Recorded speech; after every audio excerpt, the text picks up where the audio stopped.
three people who respond to my question first. This person is concerned about Westfield Mall, and they're wondering if eminent domain might be helpful in this situation. Do you think that would be appropriate, or what are your comments about using Westfield Mall? Westfield Mall. I'm not an expert on Westfield Mall. I'd have to study it.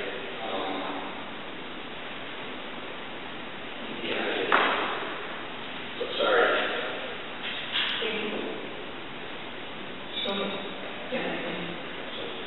Westfield Mall, that project, an interesting project, but certainly one that I think a lot of citizens across the community are looking at and say this is a good project to hopefully get accomplished. Certainly there are challenges with any development project. My personal viewpoint is the lack of the eminent domain would not be an appropriate measure to take to be able to get that accomplished. I think there are other things that we can do, and we're really talking about just a single tenant there. I think that the idea there is to find a common ground amongst all the tenants that we need to work with there. The developers are working on that. Hopefully they can come to some resolution on that. And we've got a great project that's going to be coming into our community, taking over that mall that's really in failing condition. I would have to agree with this. Okay, thank you. Ms. Dittmar, you are our first responder to the next question.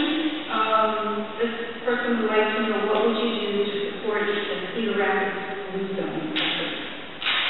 Well, I've already supported it. I'm safe, and I'm active. I don't know what else I would need to do to support. All right, thank you. We should have Mr. Reed. Leland drives a friend of mine, and I've been in several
you have an idea of what alternate use of that